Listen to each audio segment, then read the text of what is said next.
제가 계속해서 다락방이라는 조그만 소책자를 가지고 아침마다 그것을 가지고 묵상도 하고 그러는데 제가 이번 주 칼럼에 그 내용을 썼습니다. 모자지간에 도로를 걷는데 5살 된 아이였어요. 엄마가 이 차 도로를 건너야 되니까 굉장히 위험하니까 아이야, 내 손을 꼭 잡아라 라고 이렇게 얘기를 했습니다. 그랬더니 아이가 이렇게 얘기해요. 엄마가 제 손을 잡아주세요. 하고 엄마가 이제 아이의 손을 잡고 이렇게 건너게 되었습니다. 그리고 나서 집에 와서 엄마가 궁금했어요. 왜 네가 내 손을 잡지 않고 엄마 보고 잡으라고 했는지 물어봤더니 이 아이가 이렇게 얘기했다는 것입니다.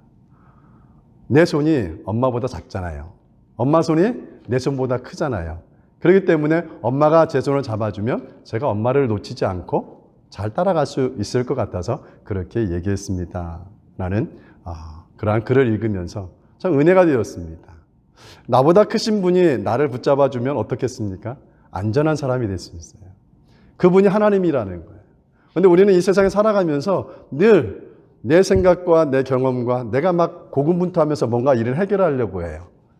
그런데 그 해결점은 늘 불안하고 늘 해결되어진 것 같지만 늘 또 다른 걱정거리가 몰려온다는 거죠. 하지만 전능하신 하나님, 그 하나님께서는 우리의 모든 것들을 아시고 모든 것들을 통치하시고 모든 것들을 선한 길로 인도하시는 하나님이 우리의 아버지고 우리의 하나님인 줄 믿습니다. 그 하나님의 손길에 우리의 손을 맡기며 또 이번 한 주간도 주님 안에서 승리할 수 있기를 축복합니다. 저는 오늘 본문의 말씀을 보면서 오늘은 좀 다윗의 이야기를 좀 하고 싶습니다. 우리가 늘 다윗을 이야기하면 그래 그 골리앗 그 거구의 장군을 물리친 그 다윗, 또 이스라엘의 2대 왕으로서 하나님의 축복을 받은 다윗 왕, 그 다윗 왕이 모습을 보면서 정말 이 어린 소년이었던 그 시절에 어떻게 전쟁터에 나가서 블레셋 군대의 장군인 그 골리앗 장군을 물리칠 수 있었을까? 라는 그러한 이야기를 좀 나누고 싶습니다.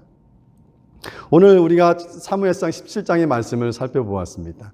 특히 본문 1절부터의 내용을 좀 더 우리가 스토리를 알면 다윗의 신앙이 또 다윗이 왜 정말 이 거구의 골리앗 장군을 물리칠 수 있었는지 그 배경을 알 수 있을 것 같습니다. 사무엘상 17장의 1절, 2절을 보면은 이제 이 블레셋 군대, 골리앗 장군이 이끄는 그 블레셋 군대가 에베스 담밈이라는 그 지역에 와서 진을 쳤다 그래요. 그 모습을 보고 이제 이스라엘 군대가, 사울이 이끄는 이스라엘 군대가 그 맞은편에 엘라 곧자기에 진을 쳤다라고 기록하고 있습니다. 그 골리앗 장군, 우리가 많이 들었던 그 골리앗 장군은 어떤 외형적인 모습을 가지고 있었는지 본문 4절부터 7절에서 잘 말씀해 주고 있습니다. 그 골리앗의 장군은 키가 6규빗이었다라고 말합니다. 6규빗이면 약 3m 정도 되는 키. 오늘날 3m 정도 되는 그 사람을 볼 수 있나요? 하여튼 그 당시에 그 정도의 큰 키를 가지고 있었기 때문에 아마 덩치도 굉장히 컸을 거라고 생각됩니다. 그런 거구의 골리앗이 머리에는 투구를 썼다는 거예요. 노투구를 쓰고 몸에는 비늘 갑옷이라고 하는데 이 갑옷의 무게가 5,000세겔이라고 성경은 말하고 있습니다. 이 5,000세겔은 약 125파운드라고 얘기해요. 킬로그램으로 얘기하면 약 57kg이나 되는 그 갑옷을 입었다는 거예요. 우리가 군대에서 완전 무장을 하면요, 군장이 한 20kg 정도 좀 넘습니다. 근데 그 배 이상이나 되는 그러한 무게를 갑옷을 입은 사람이니까 힘이 대단히 강했던 사람인 것으로 우리가 알 수 있습니다.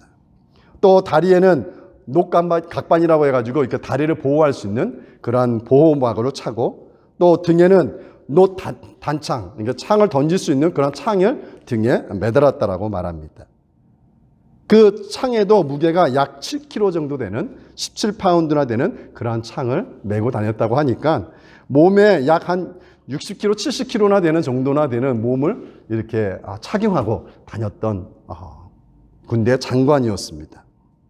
그리고 또 자신을 보호하기 위해서 이게 노트구도 쓰고 뭐 방패도 갑옷도 입었지만 또 하나의 방패도 들었다라고 성경은 말합니다. 그러니까 자신을 보호할 수 있는 만큼 최대한으로 보호하고 전쟁터에 나온 골리앗이었지요. 이 3m나 되는 거구, 그리고 완전 무장한 이 골리앗을 보고 감히 누가 맞서서 싸울 수 있는 사람이 있었을까요? 아무도 없었어요. 그래서 골리앗 장군이 본문 9절에서 이렇게 얘기합니다. 나와 싸워서 나를 죽이면 우리가 너희의 종이 되겠고, 만일 내가 이겨 그를 죽이면 너희가 우리의 종이 되어 우리를 섬길 것이다 라고 선포합니다. 자신 있다는 거죠. 이스라엘 군사들 중에 아무나 나와서 나와 싸워서 이길 사람이 아무 없다는 거예요. 그만큼 뭐예요? 이스라엘 하나님의 백성들을 모욕한 선포였습니다. 그래서 본문은 10절에서는 이렇게 얘기합니다. 내가 오늘 이스라엘 군대를 모욕하였으니 사람을 보내어 나와 더불어 싸우게 하라. 내가 이렇게 너희 하나님의 백성인 너희 나라, 너희 군사들을 보면서 내가 모욕하는데 너희들은 지금 뭐하고 있느냐? 그 이야기를 들은 이스라엘 군사들은 어땠을까요? 본문 11절에 이 말을 듣고 놀라 크게 두려워하더라. 너무 무서워요. 어느 누구도 그 목소리만, 거구의 신장에서 나오는 그 소리만 들어도 너무나 두렵고 떨고 있는 이스라엘 군사들. 이제 뭐 이스라엘이 블레셋에 이게 완패될 수밖에 없는 상황에 이르는 거죠. 그 순간에 참 또 다른 아이러니한 일들이 벌어집니다. 다윗의 아버지는 이새였습니다. 그 이새에게는 8명의 아들들이 있었는데 8명의 아들들 중에 첫째, 둘째, 셋째, 엘리압, 아비나답, 삼마라는 첫째, 둘째, 셋째가 이 전쟁터에 출전하고 있었어요. 파병되어 져서 전쟁터에 있었기 때문에 이 다윗의 아버지가 어느 날 다윗을 불러요. 막내인 다윗이죠. 8째인 다윗을 불러서, 막내야, 저기 저희 전쟁터에 형 3명이 나가 있지 않니? 그 형들이 좀 이렇게 먹을 것 좀 갖다 주면 좋겠다 라고 다윗에게 부탁을 하는 거예요. 저는 아버지를 보면서 이해가 됩니까? 전혀 이해가 안 되는 거예요. 전쟁터에 나가 있는 그러한 상황에 있는데 어떻게 음식을 갖다 주라고 하는지 전혀 이해가 되지 않습니다. 또 거기에 반응하는 다윗의 반응은 어때요? 아무 말도 아버지한테 항의하지 않아요. 아버지, 저 지금 전쟁터에 있는데 어떻게 음식을 갖다 줘요? 말도 안 되는 소리를 하세요. 하면서 아버지에게 아니 못해요. 그렇게 하면 안 돼요. 가서 저도 죽으면 어떡해요? 하면서 아버지의 그 심부름을 마다하고서 안 갔을 수도 있었을 것입니다. 하지만 성경의 말씀을 보면은 그냥 아무 군말 없이 아버지의 말에 따라 음식을 가지고 전쟁터에 가게 됩니다. 그리고 전쟁터에 도착하게 됩니다. 도착하게 되니까 이제 뭘 목격하게 되겠어요? 막 이렇게 저쪽에서 블레셋 군들이 진을 치고 있고 또 이쪽 편에서는 이스라엘 군이 진을 치고 있고 아직은 이렇게 싸우지 않고 자꾸 이제 골리앗 장군이 앞에서 막 뭐라고 큰 소리 외치는 소리만 들려지고 있습니다. 근데 본문 21절에 보면은 이 전쟁터에서 이 블레셋 장군이 골리앗 장군이 이 이스라엘 군사들에게 계속해서 동일한 반복된 이야기를 하고 있는 것을 듣게 됩니다. 그래서 이 말 가운데 이스라엘 백성들이 24절에 보니까 또 심히 두려워하고 있는 그 이스라엘 군사들의 모습을 보면서 다윗이 이런 말을 합니다. 옆에 있는 군인에게 저 골리앗 장군을 죽이면 이스라엘 군사들에게 어떤 대우가 있습니까? 라는 그러한 질문을 26절에서 하게 돼요. 그러니까 이제 저 거구의 장군을 무찌르거나 하면 뭔가 이 이스라엘 우리 민족 어떤 사울 왕이 뭔가 주지 않겠는가라는 그러한 생각을 했던 것 같습니다. 그래서 그런 걸 물어보니까 이 사울 왕이 약속했다는 거예요. 많은 재물로 부를 약속하고 또 두 번째로는 사울 왕의 딸을 약속했어요. 권력을 약속한 거죠. 그리고 세 번째로는 모든 세금을 면제해 주겠다. 특권을 주기는 삶을 살 수 있도록 하겠다고 약속을 했다는 것을 듣게 됩니다. 이러한 이야기가 전해지면서 이 다윗은 이러한 무엇을 이 골리앗과 싸움은 무엇을 얻을 수 있을까요? 라는 질문을 했지만 거기에 전혀 관심이 없었던 것 같아요. 그냥 지나치면서 뭐 싸우면 누가 뭔가 얻을 수 있을까요? 라고 질문했던 것 같습니다. 그런 순간에 오늘 본문이 시작됩니다. 형 엘리압이 질문합니다. 야, 내가 어찌해서 이 위험한 곳까지 왔니? 하면서 야, 네가 오지 말아야 될 곳을 온 것에 대해서 굉장히 불편해하고 책망을 합니다. 왜요? 야, 너도 여기서 죽으면 어떡해? 빨리 돌아가! 라는 그러한 말이 오늘 본문 28절에서 시작됩니다. 근데 전 더 놀라운 게 오늘 메시지 중에 가장 놀라운 메시지가 본문 29절에서 하고 있는 말씀이에요. 29절에 다윗이 이렇게 고백합니다. 29절 한번 올려줘 볼래요? 뒤로 뺏고 올라가서. 예. 다윗은 이렇게 고백해요. 어찌 이유가 없으리까? 이건 대단한 믿음의 고백이에요. 내가 여기에 온 이유는 그냥 아버지가 보내서 그냥 형들에게 음식을 주려고 온 것이 아니라 저는 다윗의 신앙의 관점에서 볼 때 그가 하나님을 믿는 믿음이 있었다라고 보는 거예요. 모든 인생사에는 내 생각과 내 계획대로 되어지는 것 같지만 그것이 아니라는 거예요. 하나님의 계획 속에서 우리의 인생이 인도되어지고 주관하고 우리가 미국에 온 것도 내가 오고 싶어 온 것 같지만은 그게 아니라 하나님이 그 순간순간대로 인도하셔서 우리가 오게 되었다라고 믿습니다. 그건 다윗이 이렇게 고백한 거예요. 내가 여기 위험한 상황에 온 거 저도 알아요. 하지만 내가 오고 싶어서 온 것이 아니라 하나님께서 아버지를 통해서 제가 이곳에 오게 된 줄 믿는다라는 고백이라고 저는 받아들여지게 되었습니다. 우리가 시편엔 다윗이 많이 썼습니다. 다윗이 쓴 고백들 중에 이런 고백들이 있습니다. 시편 23편 3절에 내 영혼을 소생시키시고 자기의 이름을 위하여 의의 길로 인도하시도다. 하나님이 의의 길로 인도하신다는 거예요. 시편 48편 14절에 하나님은 영원히 우리 하나님이시니 그가 우리를 죽을 때까지 인도하시리로다. 죽을 때까지 우리를 인도하시는 분이라는 거예요. 시편 32편 11절에 여호와의 계획은 영원히 서고 그의 생각은 대대에 이루리로다. 여호와의 계획, 영원토록 우리를 하나님의 나라로 인도하실 때까지 여호와의 계획 가운데 우리를 인도하신다라고 믿습니다. 아멘? 우리 세원야교회 온 성도님들 하나님이 인도하시고 계신 줄 믿습니다. 하나님의 계획하신 대로 우리를 이끌어 가시는 줄 믿습니다. 그 하나님을 믿고 전진할 수 있기를 원합니다. 다윗이 어찌 이유가 없으리까? 위험한 전쟁터에 왔음에도 불구하고 그는 하나님이 보낸 이유가 있을 거라고 고백하는 그 담대한 고백이 제가 여기 세원야교회를 부임받아 목회를 하면서 밖에 나가 전도하면서 쉽게 채워지지 않지만 그 이유가 있으리라라는 믿음을 주십니다. 어찌 이 자리에서 나가서 전도를 하지만은 쉽게 그들의 신앙을 받아들이지 않고 교회 자리로 오지 않지만은 그러나 하나님의 계획과 하나님의 이유가 있다라는 믿음의 확신을 이 다윗의 고백을 통해서 확신하게 됩니다. 우리 세운학교회가 하나님의 계획과 하나님의 인도하심 속에 전진하고 달려가고 있는 줄 믿습니다. 이러한 전쟁의 상황에 사울왕은 어땠을까요? 오늘 본문에서도 사울왕의 지금 심정을 잘 설명해 주고 있습니다. 본문 31절 32절에 보면은 사울이 굉장히 낙담한 상황에 있는 것을 다윗이 목격하게 돼요. 그래서 본문 32절에 뭐라고 말씀합니까? 낙담하지 마십시오. 주의 종이 가서 저 블레셋 사람과 싸우리이다. 놀라운 신앙이에요. 담대한 신앙이에요. 목동이고 소년이었다라고 성경을 기록하는데 그 소년, 20대는 안 됐겠죠. 10대 말이라고 하더라도 대단한 용감한 믿음의 고백입니다.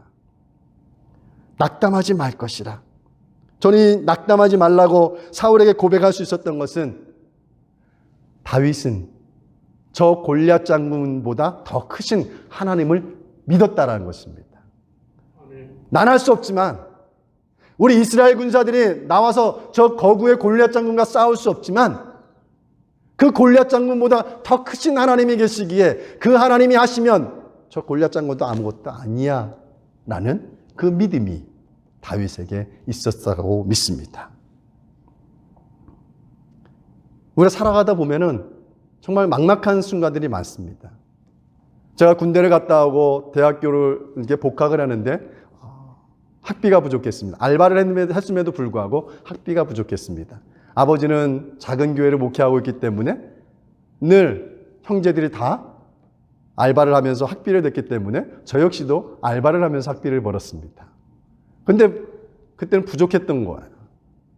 그래서 연기 신청을 하고 학기를 시작하면서 학기 중에 남은 금액을 이렇게 내기로 하고 학교에 등록을 했습니다.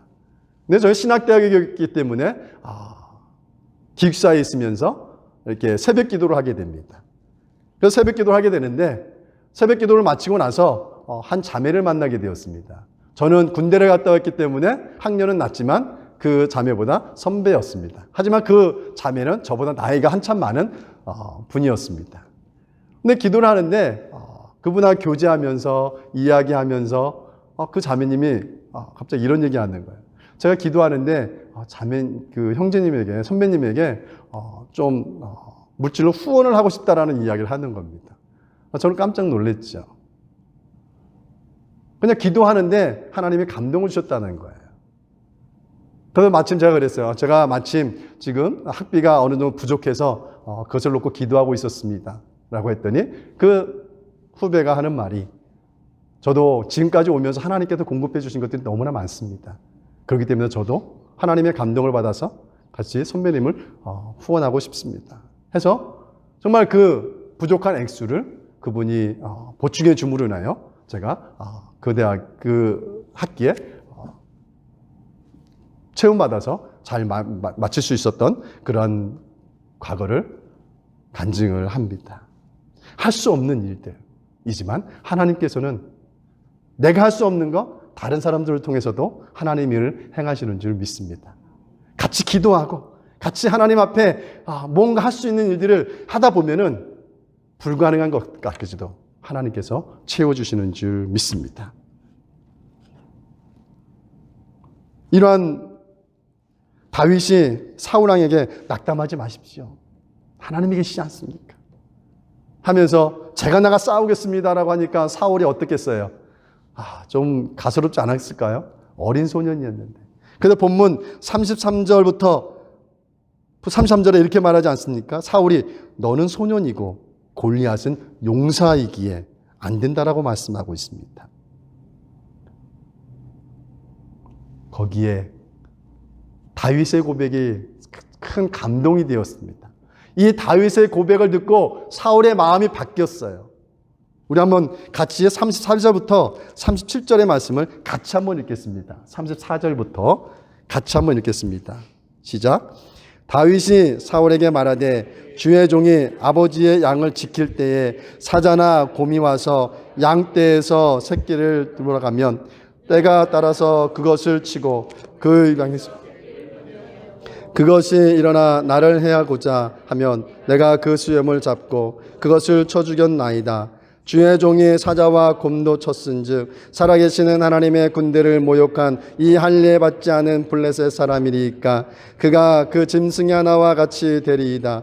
또 다윗이 이르되 여호와께서 나를 사자의 발톱과 곰의 발톱에서 건져내셨은즉 나를 이 블레셋 사람의 손에서도 건져내시리니 사울이 다윗에게 이르되 가라 여호와께서 너와 함께 계시기를 원하노라. 아멘. 목동으로서 자신의 가축들을 지키는 가운데 하나님이 함께 하셔서 사자나 곰이 나타날 때도 하나님의 힘으로 그것들을 물리칠 수 있었다라고 고백하면서 이 믿음의 고백, 자신의 삶을 통해서 하나님이 역사하신 것들을 고백하고 나눈 가운데 사울의 마음이 변화되어집니다. 그래, 너는 그 크신 하나님을 믿는구나. 그렇다면 그래, 너 한번 나가서 싸워봐.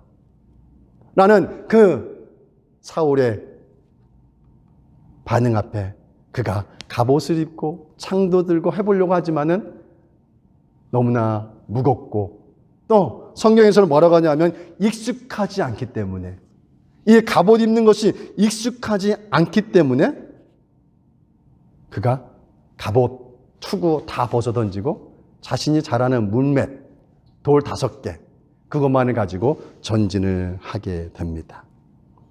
그래서 나중에 이제 17장 후반절에 가면 만군의 여호와의 이름으로, 너는 창과 칼로 나오지만 나는 먼 만군의 여호와의 이름으로 달려가노라 하면서 그 물맷돌을 던져서 거구의 골리앗 장군을 무찌른 이유가 마지막에 나옵니다.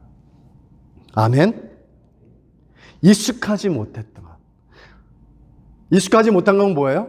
내게 재능이 없는 거예요. 하나님께서는 우리를 사용하실 때 내게 익숙하지 않은 것을 가지고 사용하시는 것이 아니라 내게 익숙한 것, 내게 잘할 수 있는 것, 내게 주신 달란트를 가지고 하나님이 사용하시는 줄 믿습니다. 어떤 사람은 섬기는 걸 되게 좋아해요. 어떤 사람은 굉장히 초대하는 걸 좋아합니다. 어떤 사람은 이렇게 나가서 앞에서 뭐 이렇게 하는 걸 잘해요. 그래서 이 교회에 하나님께서 다양한 사람들을 보내주시는 이유는 다양함 속에서 그들이 할 수 있는 것들을 통해서 하나님의 일을 하시기 위해서 우리를 부르셨다는 것입니다. 저는 오늘 본문의 말씀을 통해서 한 가지 교훈이에요. 우리가 제목을 이 제목으로 삼았습니다. 믿음으로 간증 있는 삶을 살아내자. 이 다윗이 그냥 목동의 일을 하면서 자신의 삶의 간증이 있었던 거예요.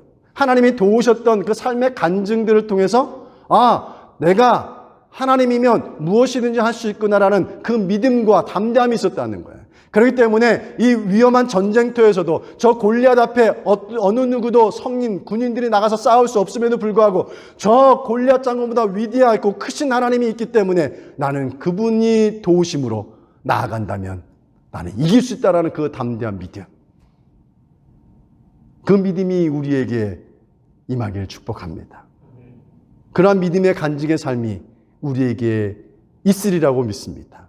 그것을 자꾸 되새기고 끄집어내고 하나님이 이렇게 도우셨지, 하나님이 이렇게 인도하셨지, 나는 그 믿음을 자꾸 우리가 되새길 때에 우리의 믿음이 성장하고 다른 사람 앞에서도 나 이렇게 생각지 않았는데 하나님이 이렇게 도우신 것 같아, 아니 하나님이 도우셨어 하며 우리의 신앙을 증거하고 나타날 때에 우리를 통하여 놀라운 골리앗 장군이 무너지듯이 정말 하나님을 거부했던 자들이 주께로 돌아오게 되는 축복의 통로가 되리라고 믿습니다. 이러한 담대한 믿음을 가질 수 있는 그러한 것은 저는 3가지만 말씀드리고 싶습니다. 간략하게. 첫째는 뭐냐면 하나님의 말씀을 자주 듣는 거라고 믿습니다. 말씀을 자주 듣는 것. 요즘 유튜브도 좋잖아요. 유튜브를 가지고 좋은 목사님들 말씀을 자주 들으세요. 그 말씀이 너무나 힘이 됩니다. 그리고 순간순간마다 그 말씀이 떠오르게 돼요. 그래서 내 신앙이 나도 모르게 스며들고 성장하게 됩니다. 두 번째로는 이 말씀을 믿는 거예요. 우리의 말씀을 읽고 들을 때에 그것을 그냥 하나에게 설화이겠지, 이야기겠지가 아니라 살아계신 하나님이 내게 주신 말씀으로 믿을 수 있기를 축복합니다. 그리고 세 번째로는 뭐예요?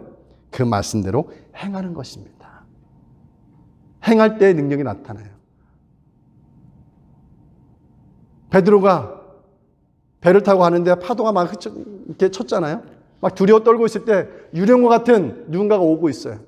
주님이시거든 나로 물 위를 걸으라 하소서. 그래서 예수님께서 그래 걸으라 하니까 그 말을 듣고 주님인 줄 믿고 발을 내딛었더니 행했더니 그가 물 위를 걷게 되는 놀라운 역사가 있었다는 사실을 우리가 너무나 잘 알고 있습니다. 오늘 우리가 결단하기 원합니다. 하나님, 내가 하나님의 말씀을 그냥 스쳐 지나가는 세상의 이야기가 아니라 하나님의 말씀으로 제가 믿겠습니다. 그리고 행하겠습니다. 그런 가운데 정말 살아계신 하나님의 놀라운 역사가 저의 삶에 드러나게 하시고 내 삶에 풍성한 간증들이 풍성하게 넘치게 하시고 그 간증들을 통하여 세상에 잃어버린 영혼들을 죽기를 인도할 수 있는 축복의 통로로 저를 사용하여 주옵소서라고 고백하며 나아갈 수 있는 저와 여러분들에게 축복합니다. 하나님이 어린 다윗을 사용하셨듯이 하나님께서 우리 세원학교회 성도님들, 개개인들을 통해서 하나님이 사용하실 것을 믿습니다.